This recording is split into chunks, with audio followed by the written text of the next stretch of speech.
દરેક યુવતી મેરેજ કરવાના ત્યારે આટલી સુંદર લાગશે અને દરેક જણ એવું વિચારશે કે આવી છોકરી મને મળે, પણ આ જ છોકરી તમાકુ ખાય તો શું થાય?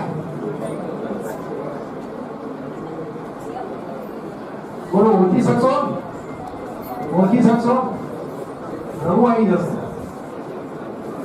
એટલા માટે આપણે શું વિચારવાનું? હું પણ વ્યસન મુક્ત રહીશ, મારો પરિવાર પણ વ્યસન મુક્ત રહેશે અને જે લોકો વ્યસન મુક્ત હશે એની સાથે જ હું મેરેજ કરીશ. જેનો પરિવાર વ્યસન મુક્ત હશે એની સાથે જ હું મેરેજ કરીશ. શું કીધું? આ છે ડોક્ટર પીજી શાહ, મારા ક્લાસમેટ. બરાબર, અમે સાથે હતા બીજે મેડિકલમાં. પછી એમણે એમબીબીએસ પછી સ્પેશિયલાઇઝેશન ઇન એક્યુપંક્ચર એમડી કર્યું શ્રીલંકા જઈને અને અત્યારે એક્યુપંક્ચરની પ્રેક્ટિસ કરે છે. અને આજે કેન્સર અવેરનેસ, ટોબેકો ફ્રી ને જે ખાસ તો બધા લોકોના એડિક્શન, બરાબર, આજે પેપરમાં દરરોજ વાંચીએ છે આટલી ડ્રગ પકડાય ને આ પકડાયો ને હા યુનિવર્સિટી હોસ્ટેલમાંથી ગાંજાના છોડ પકડાયા ને એ બહુ જગત્યનું છે. ઓરલ કેન્સર આપણે સૌથી વધારે આખા વર્લ્ડમાં ઇન્ડિયામાં છે, ખબર છે ને? અને ઓરલ કેન્સર એકવાર થાય પછી આપણે કેવું મોત દાન જોયા છે, ટીવી ફોટા આવે બરાબર, હા અચ્છા બતાવ્યા ફોટા ને એ પર. બાકી બહુ આપણે તમારો સમય નહીં લઈએ અને ડોક્ટર બીજી સાથે કહીએ કે ચલો એમનું લેક્ચર ચાલુ કરે. Thank you very much. વ્યસન મુક્તિ અને કેન્સર એના માંધાતાઓએ આગળ જે બધી વાતો કરી બહુ જ સાચી છે, પણ ન્યુરોલી પર્સપેક્ટિવથી હું એમ કહી શકું કે વ્યસન થવું એક ન્યુરોલોજિકલ રોગ છે. બ્રેનની અંદર સેલ લેવલે, મોલેક્યુલર લેવલે, બાયોકેમિકલ લેવલે, બિહેવિયરલ લેવલે અને ત્યાર પછી સ્ટ્રક્ચરલ એનેટોમિકલ લેવલે બ્રેનમાં ફેરફાર થાય અને દર્દી એક વ્યસનના રોગમાં ઝડપાય છે. અને પછી વ્યસનને લીધે થતા અનેકવિધ રોગ, હાર્ટ એટેક, કેન્સર કે બ્રેનના સ્ટ્રોક. આપણે આશ્ચર્ય થશે કે છેલ્લા 30 વર્ષની પ્રેક્ટિસમાં વાડીલાલ અને સ્ટર્લિંગ એઝ વેલ મારા પોતાના ક્લિનિક પર કમસે કમ 15,000 દર્દીઓના વ્યસન ડૉક્ટર તરીકે હું છોડાવી શક્યો છું. એનું એકમાત્ર કારણ એ છે કે આજે દર્દીઓને ડૉક્ટર પર ખૂબ વિશ્વાસ છે અને ખબર છે કે આ માણસ મને સારો કરશે, અને એટલે આવા અભિયાનમાં વધુ ને વધુ ડૉક્ટરો જોડાય એ બહુ જરૂરી છે. અને આપણને ખૂબ આનંદ છે કે ડૉક્ટર પીજી શાહે, ડૉક્ટર પંકજભાઈએ, શૈલેન્દ્રભાઈએ, ચિરાગભાઈએ આ બ્રેક લીધો છે અને એમાં આપણે સૌ એ કાર્યમાં સહભાગી થઈએ. વ્યસની માણસ પોતાની જાતનું તો નુકસાન કરે છે, પોતાના કુટુંબનું નુકસાન કરે છે, સમાજનું નુકસાન કરે છે, દેશનું નુકસાન કરે છે, વિશ્વનું નુકસાન કરે છે અને એને પોતાને ખબર પણ નથી કે એ કેમ આવું કરી રહ્યો છે, પછી એમાંથી બહાર નીકળી શકતો નથી. એટલે પ્રિવેન્શન, વ્યસની વ્યસનમાં પડે જ નહીં એ સમાજે જોવાની જરૂરિયાત છે, કુટુંબે જોવાની જરૂરિયાત છે. એટલે કોઈ પણ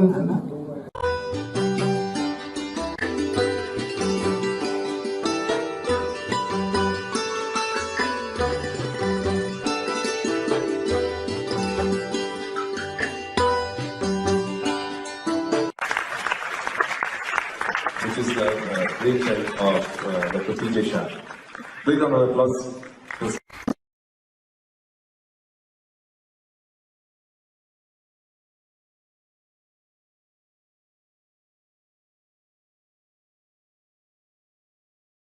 એ સહજ એટલા માટે છે કેમ કે ડૉક્ટર શબ્દ ડિક્શનરીમાં ઘણા લોકોએ જોયું જ હશે કે એનો એક અર્થ શિક્ષક છે, બીજો અર્થ ફિઝિશિયન છે. ચિરાગભાઈ, તમે શિક્ષકનું કાર્ય કરી રહ્યા છો. શિક્ષકનું કાર્ય કંઈ એક રૂમની અંદર, વર્ગની અંદર જ ભણાવવાનું નથી, પણ બહુજન સમાજને, એટલે દિવાલો વગરના વર્ગખંડને ભણાવવાનું છે અને એનું આ એક કાર્ય છે. જ્યારે બી હું અમારી ટેક્સ્ટ બુકો વાંચું ત્યારે મને ઘણી વખત એવું થતું કે આ ડેવિડસન કે એ બેલી એન્ડ લવ, હેરિસન, આ માણસો અત્યારે દુનિયામાં નથી, પણ હજુય એ કેટલા બધા લોકોનું જીવનને એ ઉજાળી શકે છે એટલે દેશકાળનો બંધન નથી. પુસ્તકનો મોટો ફાયદો જ એ છે કે એક ડૉક્ટર તરીકે અમે વ્યક્તિગત ધ્યાન આપીએ છીએ, પણ જ્યારે એમાંથી શિક્ષક પ્રગટે છે ત્યારે એ એકદમ વ્યાપક થઈ જાય છે. હોય તો એ ન કરે. એટલે આ એક મેસેજ કોઈ પણ કેન્સર કે ભારે રોગની સારવારમાં એક મહેનત જરૂરી છે, પણ એ ટેમ્પરરી છે અને આ જિંદગી બચાવવા માટેની મહેનત છે. આપણે બધા જાણીએ છીએ કે 10મા 11મા 12મામાં વિદ્યાર્થીઓ કેટલી મહેનત કરે છે. એમાં આપણે એવું કહીએ છીએ કે ભાઈ ત્યાં આ પહેલી IPL ના જોઈ, બીજી IPL ના જોઈ, તું બિચારો કંઈક મૂવી જોવા નથી જઈ શકતો, રમવા નથી જઈ શકતો, તો ત્યાં આપણે એની દયા નથી ખાતા. આપણે એમ કહીએ છીએ કે બરાબર, આ તારે આમ જ કરવું જોઈએ, આ મહેનત જરૂરી છે, તું આ કરીશ તો આગળ આવીશ. તો આપણે જિંદગી બચાવવા માટેની મહેનતમાં આપણે વ્યક્તિઓને ડિસ્કરેજ કરીએ છીએ. જો એમ કહીએ કે ના બરાબર છે, આ 6-12 મહિના ભાઈ તું મહેનત કરી લે તો કાયમી તને સારું થઈ જશે, અને એના માટે બીજી તને જે મદદની જરૂર હોય એ કરીએ, તને પ્રોત્સાહન મળે એ માટે સમાજમાંથી જેને મટી ગયું છે એવા કેસ અમે શોધી લાવીએ, એની જોડે તને વાત કરાવીએ કે એની કેસની તને ઉદાહરણ આપીને કહીએ. એવું નથી કરતા. જો આપણે એવું કરીએ તો આપણે આ પ્રોત્સાહન આપી અને વધારે ને વધારે લોકોને જે આધુનિક સારવાર જેમાં આટલા બધા કેન્સર મટી શકે છે એ આપણે પૂરી કરાવી શકીએ. છેલ્લી એક ખાલી હું જનરલ સ્ટેટિસ્ટિક્સ આપું કે અમેરિકામાં 10 લાખથી વધુ કેન્સર સર્વાઈવર છે. 10 લાખથી વધુ લોકોને કેન્સર સંપૂર્ણ મટી ગયું છે. અને હવે એટલે ત્યાં આગળ આ કેન્સર મટી શકે છે એવું કોઈને કહેવું જ નથી પડતું. કેટલા વધુ કેન્સર મટાડી શકાય એ જ સવાલ છે. તો મારી પણ આપ સૌને અપીલ છે કે કેટલા કેન્સર વધુ મટાડી શકાય એની આપણે વાત કરીએ. મટી શકે છે એ તો પ્રૂવ છે જ એકદમ.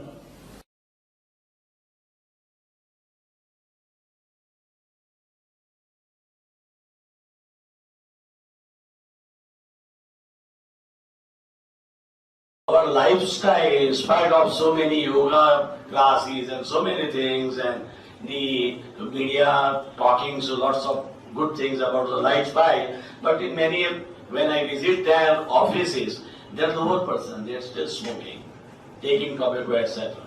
Very difficult to change the lifestyle. So lifestyle associated disease will increase, and cancer is one of them.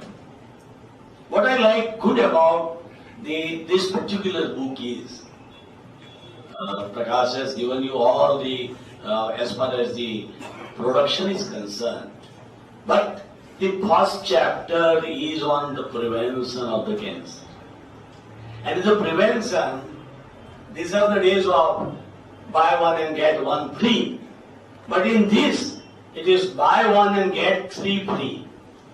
If you follow the message Chirag and other people are giving for cancer prevention, you will not get insurance for the cancer, but you will protect your heart, you will have a protection from diabetes, you will have protection of the stroke. So it is 3 free with one lifestyle change. Alcohol, tobacco, exercise, etc., etc. Everybody knows about it. But there is a time now to practice about it. France is showing its rosy colors for good. The Eiffel Tower was illuminated in rosy pink lights on September 28th to symbolize support for Breast Cancer Awareness Month, as well as the Pink October campaign. The Paris landmark isn't the only monument participating in Pink October. At the end of the month, the Cape Bryan Lighthouse in New South Wales, Australia, will also be aglow in pink. Kiosks detailing information about breast cancer will be set up in Trocadero near the Eiffel Tower until Thursday. મને એવો વિચાર આવ્યો કે લોકો પેરિસમાં લોકો કેટલા બધા પૈસા ખર્ચે છે આના પાછળ, અવેરનેસ પાછળ. અમારા મેડિકલમાં એક સેન્ટેન્સ છે, prevention is better than cure. તો પ્રિવેન્શન માટે, અવેરનેસ માટે જો આપણે વધારે પૈસા ખર્ચીએ તો એવું બને કે ડિસીઝ થાય જ નહીં, અને ડિસીઝ પાછળ આપણે પૈસા ના ખર્ચવા પડે. આવું આપણે શા માટે વિચારવું પડે? કારણ કે અત્યારે કેન્સર જેવા રોગ પાછળ જે ખર્ચો થાય છે એની પાછળ ખાલી ખર્ચો થાય છે એટલું નહીં, પણ શારીરિક, માનસિક, આર્થિક રીતે અને આખું ફેમિલી ઘણીવાર એમના એકાદ સભ્યને લોસ કરવાથી જે માનસિક તાણ અનુભવે છે એ બધામાંથી આપણે એને બચાવી શકીએ છીએ જો આપણે અવેરનેસ લાવીએ તો. હવે એ જ વખતે જે પ્રોગ્રામ હતો એને લીધે મને આવો વિચાર આવ્યો કે આપણે કંઈક આના માટે કરવું જોઈએ. પણ એની પહેલા 2014માં મેં ડૉક્ટર ચિરાગ શાહની એક બુક બહાર પાડી હતી, કેન્સર મટી શકે છે. એમાં એમણે વટકે સાથ કહી દીધું હતું કે કેન્સર મટી શકે છે. કારણ કે અમેરિકામાં એવા ઘણા લોકો અત્યારે ફરે છે કે જે લોકોને કેન્સર થયું હોય છતાં તેમને કોઈ તકલીફ નથી. એટલે અમને એવો વિચાર કે આવું કંઈક અભિયાન કરવું જોઈએ. અને આની પહેલાં વર્ષોથી હું ડૉક્ટર પંકજ શાહ સાથે, ડૉક્ટર શિલીનભાઈ શુક્લ સાથે સંકળાયેલો છું અને એ લોકોનો અવારનવાર આવી બધી બાબતમાં પૂરેપૂરું ગાઈડન્સ મળે છે. એટલે આજનો દિવસ ઐતિહાસિક મેં એટલા માટે કહો કે આજે આ વિષયની ચર્ચા કરવા માટે આપણી પાસે એક નહીં 3 ઓન્કોલોજીસ્ટ ભેગા થયેલા છે. અને એમાં પદ્મશ્રી ડૉક્ટર પંકજ શાહ આપણી વચ્ચે છે, જેઓ આના ભીષ્મ પિતામહ કહેવાય, જે BC રોય એવોર્ડ વિજેતા છે. આપણી જોડે ડૉક્ટર શિલીનભાઈ શુક્લ છે, જેમણે આખી લાઈફ સેવાકીય પાછળ આપેલી છે, જેમનું મિશન એવું છે કે ભાઈ કેન્સરમાંથી લોકોને કઈ રીતે બચાવવા અને એનું લોકોને ગાઈડન્સ મળે. એટલા માટે ગુજરાતીમાં કેન્સર ઉપર એમણે એવી બુક લખી છે કે જેમાં દરેક શબ્દ ગુજરાતી ભાષા પ્રમાણે વપરાયો હોય. ટ્રાન્સલેશન જે એમણે કર્યું છે એ અદ્ભુત છે.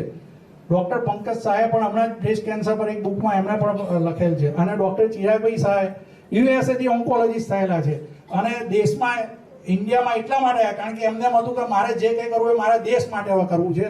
અને એટલે એમણે કેન્સરની અનેક પુસ્તકો જે એમણે લખેલા છે એમણે બહાર પાડ્યા છે. અને આ બધાના ગાઈડન્સથી અમારી સંસ્થા health care international multi therapy ઇન્સ્ટિટ્યૂટે કેન્સર જનજાગૃતિ અભિયાન ચાલુ કર્યું. કારણ કે 2014-15માં આ બધું થયું, પછી એમ થયું કે આપણે લોકોમાં અવેરનેસ લાવવી જોઈએ. અને અવેરનેસ લાવવા માટે શું કરવું? તો આ જ સાહેબોએ જ્યારે એમના વિવેચનમાં જ્યારે આ બધા લેક્ચરમાં કહ્યું, ડૉક્ટર શિલીનભાઈ શુક્લે કહ્યું કે ભાઈ બુક એક એવી વસ્તુ છે કે જે લખવાથી તમે વિશ્વવ્યાપી થઈ શકો છો. એ કાયમી ધોરણે અસ્તિત્વમાં રહે છે. અને પંકજભાઈ શાહે, ચિરાગભાઈ બધા ગાઈડન્સ આપ્યું અને અમારી સંસ્થાએ એટલે કેન્સર જનજાગૃતિ અભિયાન ચાલુ કર્યું. પણ થોડો વખત આ કર્યા પછી તરત ખ્યાલ આવ્યો કે ભાઈ જે લોકોને કેન્સર થાય છે ઇન્ડિયામાં, ગુજરાતમાં, અમદાવાદમાં, એમાંથી 30-40% લોકો એવા છે કે જે લોકો તમાકુ દારૂ લેતા હોય છે. એટલે એની જોડે જો આનું પ્રિવેન્શન કરવામાં નહીં આવે તો પેલાને આપણે રૂટ કોઝને દૂર કરવા માટે જનજાગૃતિ અભિયાનમાં વ્યસનમુક્ત ભારત અભિયાન પણ ઇન્વોલ્વ થયું.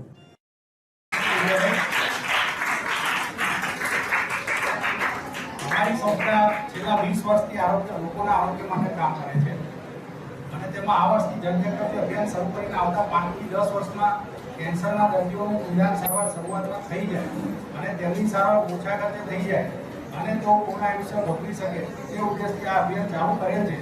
જેમાં ડૉક્ટર ચિરાગ શાહે આપેલ પ્રેરણા અને માર્ગદર્શન અમૂલ્ય છે. આ માટે ડૉક્ટર ચિરાગ શાહે કેન્સર અંગેના વિવિધ પુસ્તકોનો અમૂલ્ય ખજાનો લખ્યો છે, જે અમે પ્રકાશિત કર્યો છે. મિત્રો, ડૉક્ટર ચિરાગ શાહે બધાને ખબર છે કે આટલા બધા આપણે મૂવીમાં પણ જોઈએ છે, વચ્ચે ઇન્ટરવલમાં બતાવે છે કે કેન્સર થાય તમાકુથી, બરાબર? તો એ પછી કેમ કેન્સર, આવી કેન્સર થતી વસ્તુ લોકો લેતા હશે, તમાકુ કેમ ખાતા હશે, બીડી સિગરેટ કેમ પીતા હશે? તો એનો જવાબ પણ બહુ અગત્યનો છે તમારે જાણવાનો અને તમારી ઉંમરને લાગુ પડે. કારણ કે લગભગ 70% લોકો 18 વર્ષની ઉંમર પહેલા તમાકુના વ્યસની બની જાય. 18 વર્ષની ઉંમર પહેલા ભલે એના ખરાબ પરિણામો 40 વર્ષે દેખાય કે 30 વર્ષે દેખાય, પણ ટેવ જનરલી પડી જાય છે 18 ની પહેલા. અને 90% લોકો 25-26 વર્ષ પહેલા. એટલે તમારો જે આ પીરિયડ છે સ્કૂલ અને કોલેજનો, એમાં જો તમે સાચવી લીધું તો મોટા ભાગે તમે આ તમાકુના દૂષણમાંથી બચી શકવાના છો. અને તો પછી કેમ કરે છે લોકો કે એક એમની કંપની એવી કરે, એટલે જે આપણે કહીએ ને સંગ તેવો રંગ, એટલે મિત્રોની ચોઈસ કરવામાં ખાસ ધ્યાન રાખવાનું.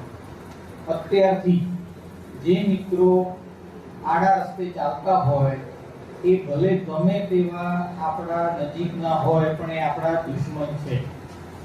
એટલે અત્યારથી ઘણી બધી સંદર્ભની બાબતમાં મિત્રો કેવા તમે ચોઈસ કરો છો એના ઉપર આખી જિંદગી તમારી બદલાઈ શકે.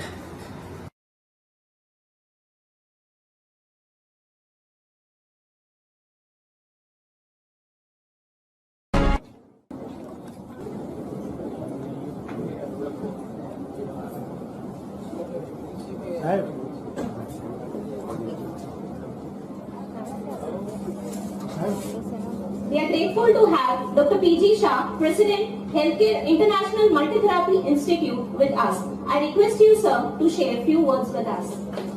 Actually, you are right. મહાત્મા ગાંધીએ જ્યાં કહેલું છે અને વર્ષો પહેલા કહેલું કોણે કીધું તેવું? કોણ બોલ્યું? અરે વાહ, કોંગ્રેચ્યુલેશન. એબીસીમાં તમે 1 પોઈન્ટ આગળ વધી ગયા. એટલે મહાત્મા ગાંધીએ શું કીધું કે દારૂના વ્યસનમાંથી દારૂ પીનારાને છોડાવવાનો પ્રયત્ન દરેક માણસ કરે, પણ જ્યારે એમણે આવું કહ્યું ત્યારે એમનો બીજો ગર્ભિત સહભાગ એવો હતો કે દારૂ ઉપરાંત બીજા કોઈ પણ વ્યસનમાંથી આપણે સામાન્ય માણસને છોડાવવો જોઈએ. કેમ? કારણ કે જો આપણે દારૂની બુરી ટેવમાંથી પ્રજાને છોડાવી શકીએ તો તેને જેલમાંથી છોડાવ્યા બરાબર છે. એટલે જે માણસને દારૂની કે કોઈ પણ વ્યસનની ટેવ પડે છે એ પોતે તો જાણે જેલમાં હોય એવો જ છે માણસ, પણ એને પોતાને ખબર નથી પડતી કે હું જેલમાં છું. તો આપણે તેને સમજણથી, વિવેક પરથી અને પશુ પર વાપર્યા સિવાય છોડાવવા માટેનો પ્રયત્ન કરવો જોઈએ. શા માટે દર વર્ષે કેટલા રૂપિયા દારૂ તમાકુના વ્યસન પાછળ આપણા દેશના વપરાય છે? એની ફરી કોઈ ગેસ કરશે? એટલો મોટો આંકડો છે ને, સાંભળીને આપણે જરા વિચારમાં પડી ગયા. The expenses after tobacco-related diseases in India is 1,04,500 crore. 1,04,500 crore. અને લગભગ આટલો જ આંકડો દારૂ પાછળનો વપરાય છે. અને બીજા બધા વ્યસનની તો હજી આપણે વાત કરીએ તો બાકી છે. તમાકુ ઉપરાંત ગાંજો, ચરસ, અફીણની તો આપણે અહીંયા અત્યારે ખાલી 2 વસ્તુના જ આંકડા લઈએ. આપણે બધાએ વ્યસન મુક્ત બનવાનું છે અર્થમાં નથી. તો એ જ રીતે શું ભારત નશામુક્ત થઈ શકે ખરું? એવો એક પ્રશ્ન આપણને થાય. તો જો તમારો બધાનો સહકાર હોય ને તો આપણો દેશ ચોક્કસ નશામુક્ત થઈ શકે. તો તમારો સહકાર કેવી રીતે આમાં હોઈ શકે? તમે તો એમ કહો કે ભાઈ અમે તો 8, 9, 10, 11, 12 ભણતા, અમે શું સહકાર તમને આપીએ? અમે તો હજી વિદ્યાર્થીઓ કહેવાઈએ. તો આ પ્રોજેક્ટ જ એવો છે. જ્યારે સ્મોલપોક્સ વિશે અભિયાન ચાલુ કરવામાં આવ્યું તો જે લોકોને સ્મોલપોક્સ થઈ ગયા હતા એ લોકોએ જ આ અભિયાનમાં જોડાયા હતા અને એમણે એવું વિચાર્યું કે ભાઈ આજે હું આંબો વાવીશ તો કાલે મારા નવી પેઢીના છોકરાઓને આંબાનું ફળ ખાવા મળશે. આજે અમે આનું અભિયાન કરીશું અને જો સ્મોલપોક્સ ઇરાડિકેટ થશે તો ભવિષ્યના લોકોને એનો લાભ મળશે. અમે પણ એવું જ વિચારીએ છીએ કે આજે ભલે આપણે ત્યાં નશાબંધી ઓફિશિયલી હોવા છતાં ઘણા લોકો નશો કરે છે, તમાકુ, દારૂ જેવા વ્યસનથી એ લોકો પીડાય છે, તો એમને અમે કદાચ બહાર ના લઈ શકીએ, પણ આપણે એ લોકોના પણ સાથ સહકાર લેવાનો છે અને આપણે પોતે પણ જાગૃત થવાનું છે. તો નવી પેઢીને જો આના અંગે આપણે જાગૃત કરીએ અને જો એ પેઢીઓ મક્કમ નિર્ધાર કરે કે ભાઈ હું જિંદગીભર વ્યસન નહીં લઉં અને જીવનભર હું વ્યસન મુક્ત રહીશ અને મારો પરિવાર પણ વ્યસન મુક્ત રહેશે, તો 10-20 વર્ષ પછીનું ભારત વ્યસન મુક્ત થઈ જશે. કારણ કે એક સર્વે પ્રમાણે, આ સર્વે ગવર્મેન્ટ ઓફ ઇન્ડિયાએ કરેલો છે, હેલ્થ મિનિસ્ટરે કહેલું છે, 2014 માં કહેલું છે અને ડેટા 2011 નો છે. એ ડેટામાં એવું કહ્યું છે કે દરરોજ 5500 લોકો તમાકુ લેતા લે છે. 5500 યુવાન લોકો તમાકુ લેવાની શરૂઆત કરે છે આપણા દેશમાં. અને હાલ આપણા દેશમાં 50 લાખ કરતા વધારે બાળકો 15 વર્ષની ઉંમરના છે અને તમાકુ લે. એક ડેટા એવું કહે છે કે ભારતમાંથી 30% લોકો તમાકુ લે છે અથવા તો 30% લોકો દારૂ લે છે. તો આપણે સૌએ આ વ્યસનમાંથી બચવાનું છે. વાત કરીને અમારા છોકરીઓ બધી એવું વિચારો કે અમારે તો કઈ અમારે બધા આ તો વ્યસનો તો બધા ભાઈઓ જ કરતા છે, બહેનો થોડા વ્યસનો કરતા છે, પણ એવું નથી. અત્યારનો લેટેસ્ટ ડેટા જે આવે જે પ્રમાણે એવું કહે છે કે 15% મહિલાઓ વ્યસન કરતી હોય છે અને જે મહિલાઓ દિવસનું એકાદ પણ ડ્રિંક લે, જો એ લોકોને ડ્રિંકની ટેવ હોય ને તો એને કેન્સર થવાની શક્યતા વધારે રહે છે. એટલા માટે આ વસ્તુ સૌને લાગુ પડે છે. એટલે આપણે હવે સૌ ઊભા થઈ અને આ પ્રતિજ્ઞા લઈશું અને જીવનમાં આપણે વ્યસનથી મુક્ત રહીશું. આજે વ્યસન મુક્તિ અભિયાન અને કેન્સર જનજાગૃતિ અભિયાન અંગે અમને જે જાણકારી મળી છે તેને લીધે અમારા મનમાં એક નવો સારો વિચાર આવ્યો છે. આ વિચારને દ્રઢ બનાવવા માટે હીરામણી સ્કૂલના અમે સૌ વિદ્યાર્થીઓ, શિક્ષકો, કાર્યકરો વગેરે સૌ ઈશ્વરની સાક્ષીએ પ્રતિજ્ઞા કરીએ છીએ કે જીવનભર અમે દારૂ, તમાકુ, ગાંજો, ચરસ, અફીણ અને તેના જેવા બીજા માદક પદાર્થોથી હંમેશા દૂર રહીશું. ધોરણ 8ના વિપુલભાઈ આપણને જણાવશે કે વ્યસન મુક્ત રહેવાથી શું ફાયદો થાય છે. જો તમે તમારા પરિવારનું કોઈ પણ માણસ તમાકુ ખાતું હોય અથવા દારૂ પીતું હોય તો તેને લીધે તેમને જેટલો ખર્ચો થાય છે તેટલી બચત કરવામાં આવે છે તે તમે કરોડપતિ બની શકો છો. વિપુલભાઈ એવું કહે છે કે જો તમે દારૂ પીવા કે તમાકુ જેવા વ્યસનમાંથી મુક્ત રહો અને દરરોજ જે લોકો વ્યસની હોય છે એ 50 રૂપિયા 100 રૂપિયાનો ખર્ચો તમાકુ દારૂ પાછળ કરી નાખતા હોય છે. આ વસ્તુને જો આપણે બચતમાં ફેરવીએ અને એને જો આપણે બેંકમાં વ્યાજે મૂકીએ અથવા બીજી કોઈ રીતે ધંધામાં વ્યાજે રોકીએ તો આપણને ધંધામાં રોકે તો આપણને જે પૈસા મળે છે એ પૈસામાંથી આપણે સૌ કરોડપતિ થઈ શકીએ છીએ. એટલે અહીંયા હાજર રહેલા જેટલા જણા છે બધા ભવિષ્યમાં કરોડપતિ થઈ શકે છે. તકલીફ થઈ શકે છે અને કેન્સર જે 20 વર્ષની બચત ચાલે. હમણાં શું કરું 30 વર્ષથી ચાલે. હવે વ્યાજની તાકાત કેટલી? વ્યાજની તાકાત કેટલી? ગમે ત્યારે ગણિત તો ભણ્યા હતા 5-6 સાલમાં. વ્યાજના ચક્રવૃદ્ધિ વ્યાજ. આપણે ખાલી 10% વ્યાજ ભરીએ છીએ. આ ભાઈ પાસે શું નામ તમારું? દીક્ષિતભાઈ પાસે, રાહુલભાઈ પાસે, આ બધામાંથી પસાર કરતા 60 વર્ષે કેટલા રૂપિયા આવશે ભાઈ? બોલો કે બતાવો બધાના. 32 લાખ રૂપિયા. કેટલા આવે છે?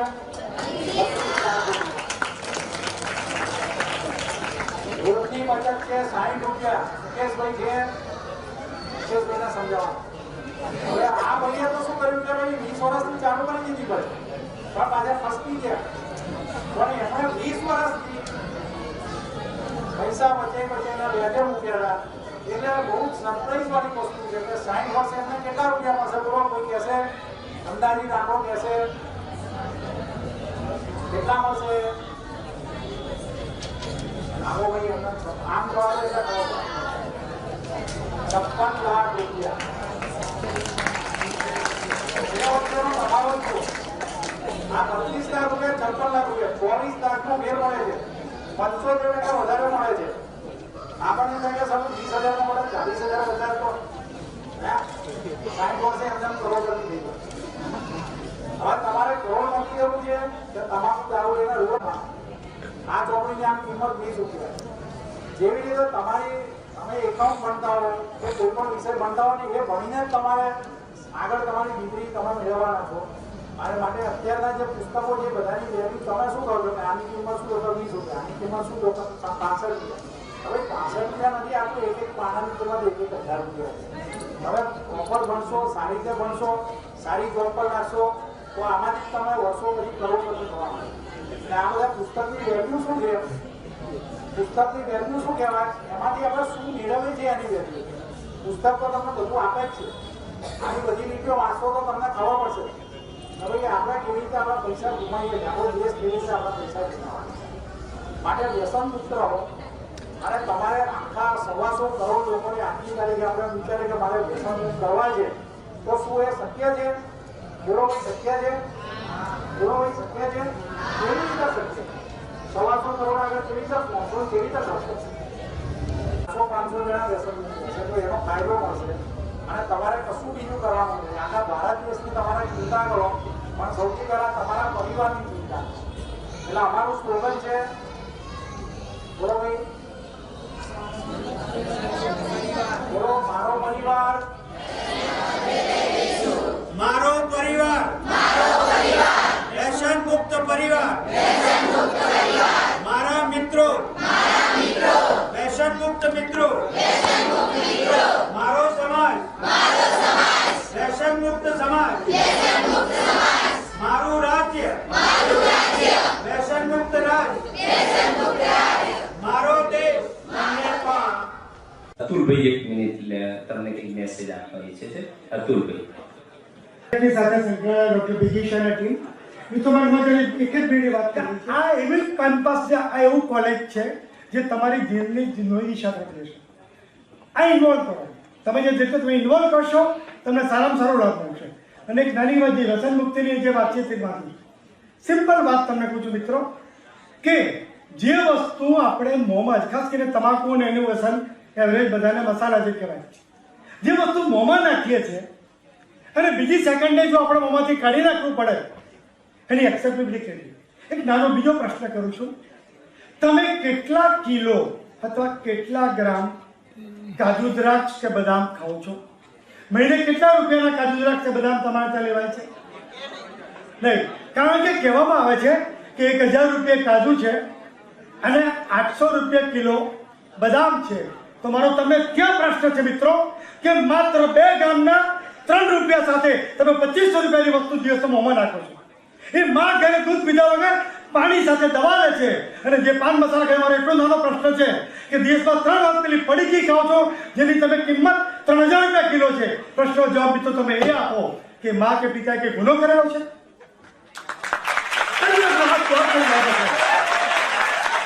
1000 રૂપિયા કિલો વસ્તુ, 800 રૂપિયા કિલો વસ્તુ પ્રસંગે જ લેવાય કે કોઈને ઘરે ગયો ત્યારે ખવાય. તો દિવસમાં 3 વખત મોંમાં કઈ રીતે નાખી શકાય? દૂધની થેલી 44 કે 45 રૂપિયા લીટર આવે છે. એટલે જ્યારે તમે 1 લીટરનો એવરેજ તમે લીટર પ્રમાણે ગ્રામ ઓછા ગણો તો 2200 રૂપિયા કિલો વસ્તુ કહો છો. ખાઓ કદાચ પણ તમારી ટેબલમાં અને મોંમાંથી વસ્તુ ફેંકી દે પડે. અને મને આનંદ એક પ્રોગ્રામમાં ગયેલો, ખેતર એગ્રી, હું ટીપાનો ફેકલ્ટી છું, આપણી યુનિવર્સિટી એકેડેમી કોલેજમાં પણ છું અને અત્યારે ગણપતમાં પણ જોઉં છું. એ પૂછ્યું, એ તમે તમાકુના ખેતરો છે અને વાડ નથી હોતી? જવાબ જબરદસ્ત હતો, સાહેબ तंबाकू तो गधेड़ा ही ना खाए, એને વાડકા नहीं करवानी है। अगर हम फिर से ही अपनी प्रतिज्ञा दोहरा दें कि भाई हम ये कुछ नहीं लेंगे, तो बाहर निकलते निकलते आप लोग में दृढ़ निश्चय आ जाएगा कि भाई हम ये सब चलो इतना लोग ये मानते हैं कि कम से कम मेरा परिवार तो व्यसन मुक्त रह सकता है।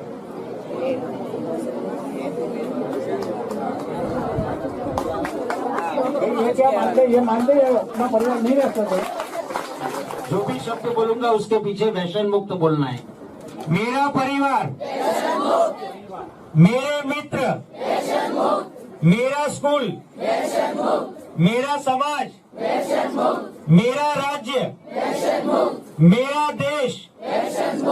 जय हिंद, जय भारत, धन्यवाद।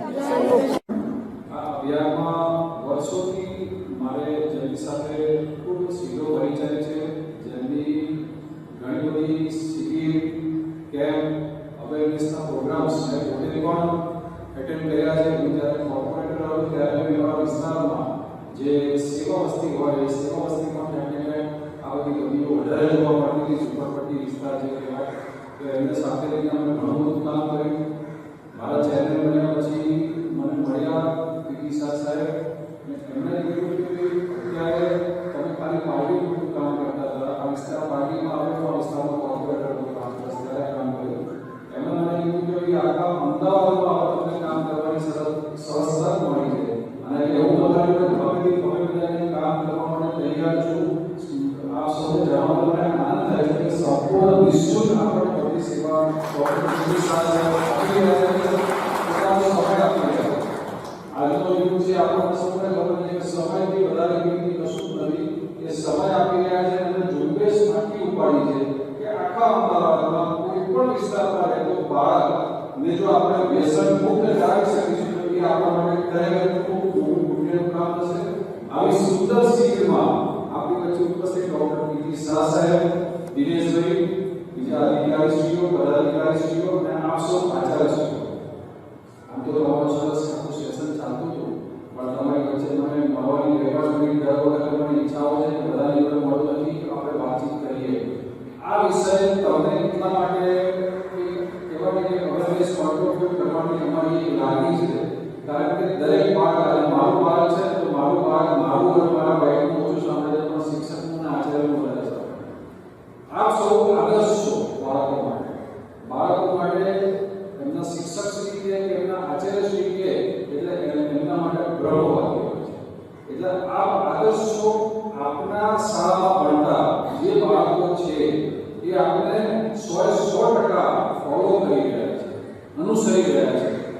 આપનો એક બી કોઈ બી એક વાત કરો ને એટલે એને એવું લાગે કે ના મારા શિક્ષકે કીધું છે, મારા મેડમે કીધું છે, મારા સરે કીધું છે, એટલે આ વસ્તુ જ કરવી જોઈએ. એટલે આપણી પાસે હવે એક મોટી જવાબદારી છે. આપની શાળાના બાળકો જે અત્યારે આપણે સૌ જાણીએ છીએ કે ક્યાંક આ બધી કહેવાય ને કે ડ્રગ્સ છે, આલ્કોહોલ છે, ટોબેકો છે, આ બધા ક્યાંક દૂષણ સમાજમાં અત્યારે વધુ થાય છે. અને જે આંકડા કીધા એ પ્રમાણે નેશનલ બોર્ડના આંકડા કીધા એ પ્રમાણે કેટલું બધું મેડિકલ એક્સપેન્સ સ્કૂલ બોર્ડ ઉઠાવી રહી છે, ગવર્મેન્ટ ઉઠાવી રહી છે, કોર્પોરેશન ઉઠાવી રહી છે. આપણે બધી વસ્તુઓ ઉઠાવવા માટે તૈયાર છે, પણ પહેલા મૂળથી જો આપણે ફેરફાર કરવાનો પ્રયત્ન કરીએ કે આ બધી નાનપણથી જ કોઈ બાળકમાં ના લાગે. એના કદાચ પરિવારમાં કોઈ હોય તો પરિવારને પણ બાળક આગળ આવીને છોડાવે કે ના આજે દીકરીની વાત છે તો દીકરી જ્યારે પોતાના પિતાને કહે કે પપ્પા આ વસ્તુ તમે છોડી દો તો 110% દરેક દીકરીની વાત કોઈ પિતા કહેવાય ને નકારી ના શકે. બરાબર છે? એટલે આપણે મૂળમાંથી આપણો બાળક વ્યસન મુક્ત છે કે નહીં એ જોવાની જવાબદારી આપણા સૌની છે. હું પણ તમારી સાથે આ વસ્તુ માટે આ પ્રોજેક્ટ માટે કટિબદ્ધ તરીકે ઉમેરવા તૈયાર છું. જ્યાં તમને લાગે ત્યાં આપણે લેક્ચરનું પણ આયોજન કરી શકીશું. જ્યાં જરૂર લાગે ત્યાં અમને બોલાવજો, અમે ત્યાં આવવા તૈયાર છે. કદાચ તમારી શાળાની અંદર કોઈ નાની પડીકી જો તમને જોવા મળે તો મિત્રો સમજો કે એ એટમ બોમ્બ છે. એ એટમ બોમ્બ છે. આજનો એટમ બોમ્બ એ કાલે જે બહુ મોટો કહેવાય કે ધડાકો કરી શકે એમ છે. એનો પરિવાર કહેવાય કે એકદમ વિનાશ બાજુ આખું પ્રેરાઈ જશે.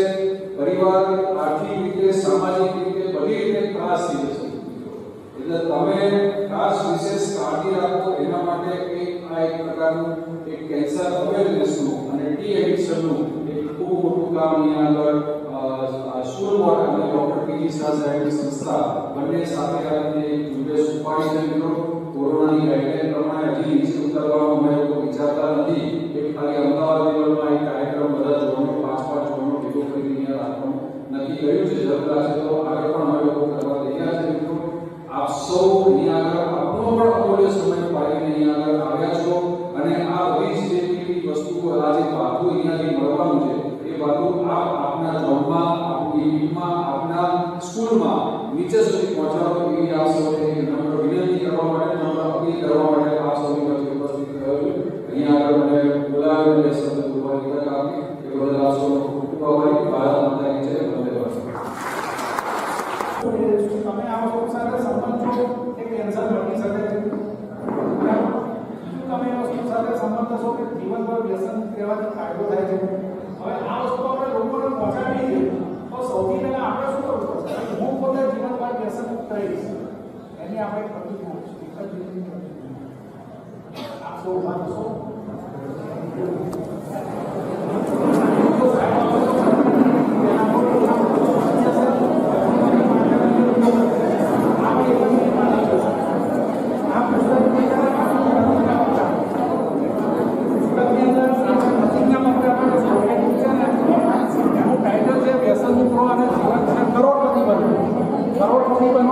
આપણે સૌને બતાવ્યો છે અને એની અંદર પાછળ પ્રતિજ્ઞાપત્ર આપ્યું છે જે તમે વિદ્યાર્થીને એમાંથી 10 લીટી કરી અને વિદ્યાર્થી પાસે તમે પ્રતિજ્ઞા લેવડાવી શકો છો.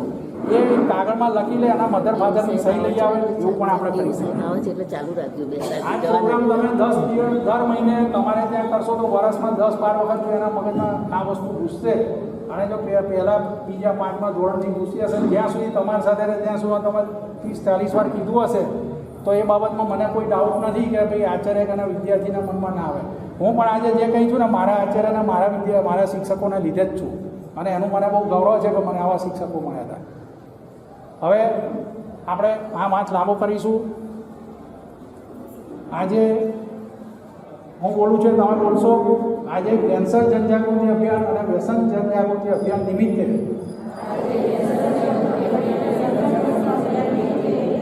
અમદાવાદ સ્કૂલ બોર્ડના ચેરમેન શ્રી ડૉક્ટર સુજય મહેતા અને તેમના બીજા સાથીદારો દ્વારા સંયુક્ત ઉપક્રમે આજે સોશિયલ વર્કર ફોર કેન્સર અને એડિક્શનનો કોર્સ અમારા માટે રાખવામાં આવ્યો છે તેનાથી એટલે અમે સૌ પ્રતિજ્ઞા કરીએ છીએ કે અમે સૌ તમાકુ, દારૂ તેમજ ચરસ, ગાંજો, અફીણ જેવા બીજા કોઈપણ પ્રકારના નશાકારક પદાર્થોથી જીવનભર વ્યસનમુક્ત રહીશું અને અમારા હાથ નીચે ભણતા 1.5 લાખ વિદ્યાર્થીઓ અને તેમના પરિવાર સહિત 6 લાખ લોકોને જીવનભર વ્યસનમુક્ત રાખવા પ્રયત્ન કરીશું. તેમજ અમારા સમાજમાં તેમજ બીજી કોઈ જગ્યાએ આ અંગે માહિતી આપવા માટે બોલાવવામાં આવશે અને દિલથી સૌને વ્યસનમુક્ત રહેવા સમજાવીશું. જય હિન્દ, જય Bharat. Thank you very much. હવે રોજે 10,000 લોકો આવી રીતે તમાકુ લેવાનું ચાલુ કરતા હશે અને લગભગ એટલા જ લોકો દારૂ લેવાનું ચાલુ કરે. તો ધીમે ધીમે રોજના જો 20,000 લોકો આવું કરે તો એક મહિનામાં 6 લાખ લોકો કરે તો એક વર્ષમાં અમદાવાદની વસ્તી જેટલા લોકો નવા થઈ જાય તમાકુ દારૂ લેતા. અત્યારે ડેટા એવું કે 51% પુરુષો અને 7 થી 8% મહિલાઓ વ્યસન કરે એટલે મહિલાઓમાં પણ વ્યસન બહુ થયું છે. અને આ તો આપણે તમાકુ દારૂની વાત કરીએ પણ ગાંજો ચરસ અફીણ પણ અત્યારે એટલું ચાલે છે. હમણાં એક સમાચાર તમે બધા જફાઉ બંદરેથી 600 કરોડની ડ્રગ્સ પકડાઈ. ડ્રગ્સ એટલે ગાંજો ચરસ અફીણ એવી એટલે હુક્કા બાર એવું બધું નથી કહેતા એ બધામાં આ બધા એ બધું બંધ કરી દીધું. એટલે આપણા દેશમાં અમદાવાદમાં ગુજરાતમાં તો સારામાં સારું કે જો ઓફિસરી દારૂબંધી હોવાના લીધે જે લોકો પણ આવું શું કરતા અને એ લોકો તો પણ ઘરમાં બેસીને ગમે ત્યાં કરતો એનાથી જે નુકસાન થાય એટલું બધું નથી થતું. પણ હું તમને મારા પાસે બીજો વિડીયો છે ગોવા મેડિકલ કોલેજના એવા ડેટા છે તો ભાઈ 31મી ડિસેમ્બર એ લોકોને ત્યાં દારૂના લીધે 14 જણા મરી ગયા. જે લોકો હોસ્પિટલમાં મરી ગયા બચી ગયા એટલે એ બધી જગ્યાએ તો એટલું બધું બેફામ ચાલે. તો આપણે એમાંથી મુક્ત રહેવાનું છે, આપણા પરિવારે મુક્ત રહેવાનું છે અને આપણે જો મુક્ત રહીશું. ઘણા લોકો તો પોતે તમામ છોકરાને બધું જરા લઈ આવે ત્યાં જાય છે તો પેલો લઈ આવે તો થોડું પોતે તો એવું બધું ના કરે. ગુરુ બનવા તરફ અગ્રેસર આપણા ગુજરાતના પનોતા પુત્ર આપણા વડાપ્રધાન માનનીય શ્રી મોદી સાહેબ અને મોદી સાહેબ ગુજરાતના છે એટલે ગુજરાતે દરેક ક્ષેત્રમાં આગળ રહેવું જોઈએ એવી ભાવના સાથે ક્ષણે ક્ષણ મહેનત કરતા આપણા મુખ્યમંત્રી શ્રી વિજયભાઈ રૂપાણી સાહેબ અને એમના સાથે ટીમની અંદર હંમેશા દરેક વાતને આગળ પડતી લઈને લેતા અમારા ગૃહમંત્રી શ્રી પ્રદીપસિંહ જાડેજા સાહેબ આ આપણી ગૃહની ટીમમાં એવી લાગણી છે કે નશાથી બધા દૂર રહે એના માટે આપણે ગુજરાતે ઘણી મહેનત કરી છે. એક માણસ જો લઠ્ઠાથી મરી જાય ને તો એના માટે બધા જેટલા પણ માણસ જવાબદાર હોય ને તો એ તમામને આજીવન કેદની સજા આ ગુજરાતે કરી છે. અને કોઈ દારૂના ગુનામાં જો પકડાય તો 10 વર્ષની કેદ અને 5 લાખનો દંડ આટલી જોગવાઈ કરી છે. હુક્કા બાર ઉડતા પંજાબ તમે બધાએ જોયું હશે તો હુક્કા બારનો ગુજરાતે પ્રતિબંધ મૂક્યો. ભારતમાં પહેલું રાજ્ય બન્યું છે. पंजाबे पर પછી એનું અનુસરણ કર્યું. ऐसे रखिए कि इसको अपने मुंह के पास ले जाइए ऐसे. ये मुंह जो है पूरा खोलिए. अब पूरा खोलने पर मुंह में आपकी चारों उंगलियां चली जानी चाहिए. अगर नहीं जाते तो कितनी जाती है वो तो टेस्ट कर लीजिए.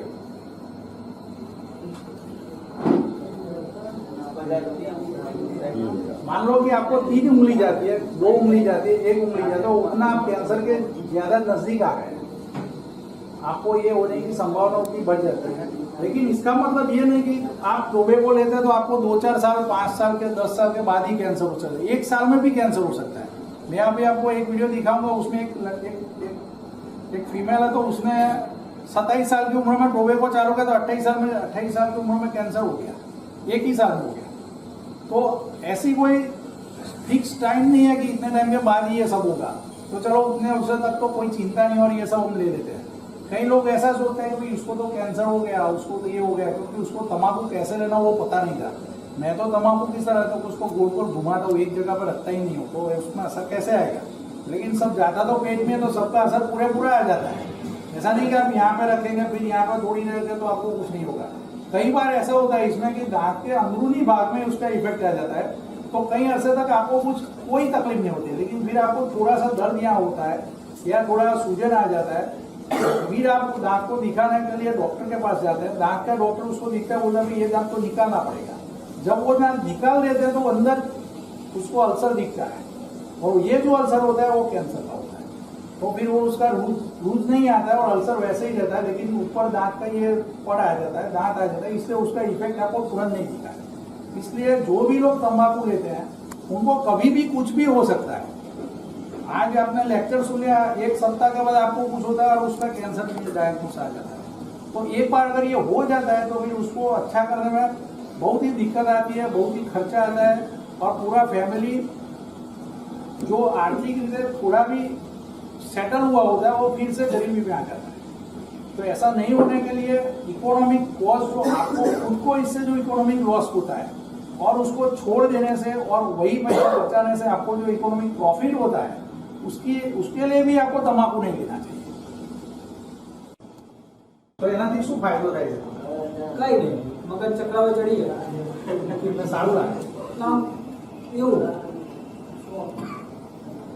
તો છોડી દેવું છે? હવે છોડી દેવું આનાથી 100% જોયું। હવે એનાથી ફાયદો શું થાય છોડી દો તો? અત્યારે તમે તમાકુ પાછળ કોઈ માણસ મહિને 1000-1500 રૂપિયા ખર્ચો, રોજના 50 રૂપિયા જેવું 70 રૂપિયા જેવું વાપરવું, તો 1500 રૂપિયાની બચત થાય છે। 1500 રૂપિયા તમે દર મહિને જમા કરાવો પોસ્ટ ઓફિસમાં, તો બધી સ્કીમો ચાલે છે। તમને 20 વર્ષ પછી અમુક પૈસા મળે, 30 વર્ષ પછી અમુક પૈસા મળે।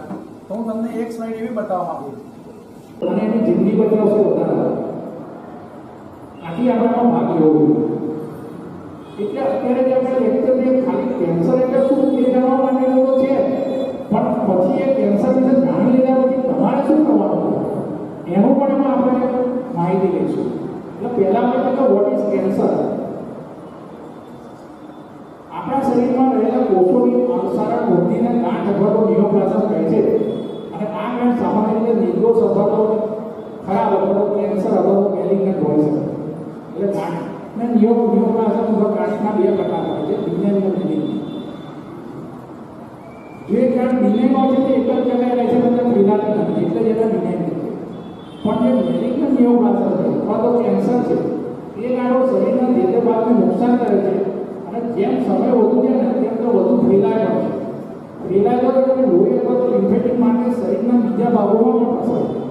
એટલે ઘણી વાર તમને કોઈ શું કહે છે કે ભાઈ અમને બ્રેસ્ટ કેન્સર હતું પણ પછી ચોથા સ્ટેજમાં મગજમાં ગાંઠ થઈ ગઈ અને પેશન્ટ સડનલી એક્સપાયર થઈ ગયું। એટલે કેન્સર થતું અટકાવવા માટે શું કરીએ એ પહેલાં કરીએ તો એના માટે આપણે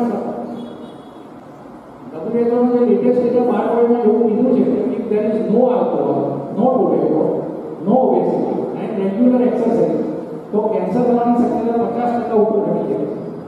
એટલે કોઈ પણ વખતે તમે જોશો તો કસરત અથવા રેગ્યુલર એક્સરસાઇઝને બધી જ વસ્તુમાં સ્થાન મળે છે। એ જ રીતે સંપૂર્ણ આહાર જેટલી ઓબેસિટી ના રહે। આ સાથે અત્યારે લેટેસ્ટ રીતેમાં હોમ કેરમાં ઘણા બધા રોગો થવામાં કારણભૂત ગણાય છે। એટલે પ્રમાણસર ઊંઘ હોય, પ્રમાણસર વજન હોય એ બધું ખાસ જરૂરી છે। અને કેન્સરને અટકાવવા માટે એવું એવી રસી પણ છે, HPV વેક્સિન જે સર્વાઇકલ કેન્સરમાં વપરાય છે, એ જો આપણે જે તે સમય લીધેલી હોય તો એનાથી પણ કેન્સર થયું નથી। પોઝિટિવ થિંકિંગ એ પણ એનું એક માનવું। હવે કેન્સર ન થાય એના માટે શું કરવું? તો કે તમાકુ, બીડી, સિગરેટ, દારૂ ઉપરાંત પ્રદૂષણ અને કેમિકલ્સ આ બધા કેન્સર થવા માટેના મોટા ફેક્ટર્સ છે, જેમાં તમાકુ, બીડી, સિગરેટ, દારૂ આપણા હાથમાં નથી। એટલા માટે આનો સંપૂર્ણ ત્યાગ કરવો જોઈએ। कि आप में यहाँ बैठे हैं उसमें से आप भगवान को माथे रख के बता, व्यसन किसी को ना हो, वो हाथ ऊंचा करके मुझे बताओ। कितने लोग ऐसे हैं जिनको दारू या तंबाकू, देखो तंबाकू का व्यसन भी नहीं होना चाहिए, भगवान को माथे रखने के बताने का है। बताओ जो हो बताओ, चलो भाई उनके लिए तालियां, उनके लिए तालियां। दूसरा कौन है? आगे आओ, कौन है? बंदे आप भी आगे आओ, वो कहाँ है भाई? आप आगे आओ, बता भी लिए અત્યાર સુધી અમને વ્યસન મળ્યું નથી। और देखो અભિનંદનને પાત્ર છે। ये लोग,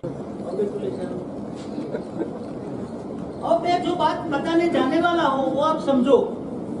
देखो आप सब में व्यसन है, किसी को तंबाकू का व्यसन है, किसी को अल्कोहल का व्यसन है। तो व्यसन क्या है आप समझो पहले। व्यसन एक रोग है। आप जो तंबाकू लेते हो वो क्या है? एक प्रकार का रोग है, एक डिसीज है, नुकसान करता है। उससे मुझे कैंसर भी हो सकता है, बड़े बड़े रोग होता है। तब उनको क्या करना पड़ता है?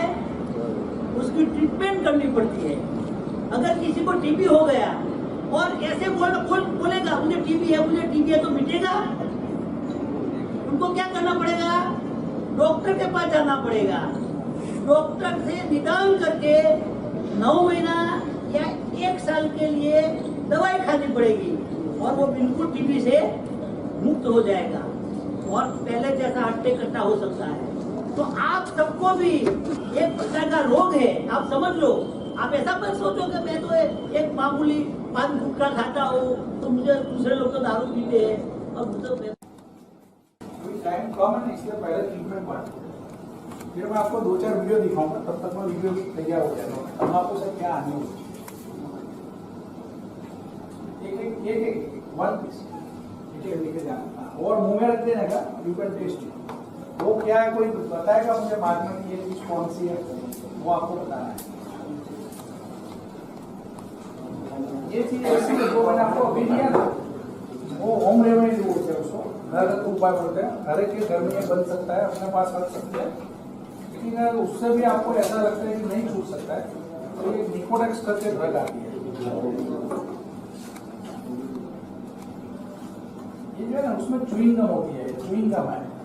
ये जो च्युइंग गम है ना, वो एक पीस ही मुंह में रखने का होता है और वो आप उसको दबा दे तो उसका जो रस आता है उसमें टोबैको में जो निकोटीन नामक सब्सटेंस होता है वही सब्सटेंस इसमें होता है। इसलिए भी आपको तंबाकू की जरूरत नहीं पड़ती है। इसकी वजह आप अगर ये लेते हैं तो इसमें सिर्फ एक ही सब्सटेंस आता है। तंबाकू में तो ऐसे कई सब्सटेंस है जो आपको हानिकारक है। तो ये चीज लेने से क्या होता है कि आपको निकोटीन जो इसमें है, वो तंबाकू जो आप लेते हैं उसकी वजह ये लेते हैं तो इसका फिक्स डोज रहता है और धीरे धीरे आप ये छोड़ सकते हैं। कई लोगों को ऐसा लगता है कि भाई अगर मैं तंबाकू नहीं खाऊंगा तो मुझे कब्जियत हो जाएगी।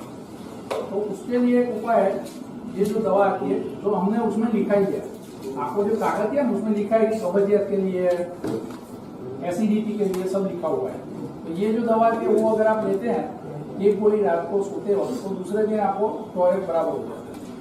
अगर किसी को एसिडिटी की तकलीफ है तो डाइजिन नामक गोली आती है। ये गोली एक गोली आप मुंह में रखते हैं और गल जाते हैं तो ये सुबह में लेने का होता है, तो पूरा दिन आपको एसिडिटी नहीं होता है।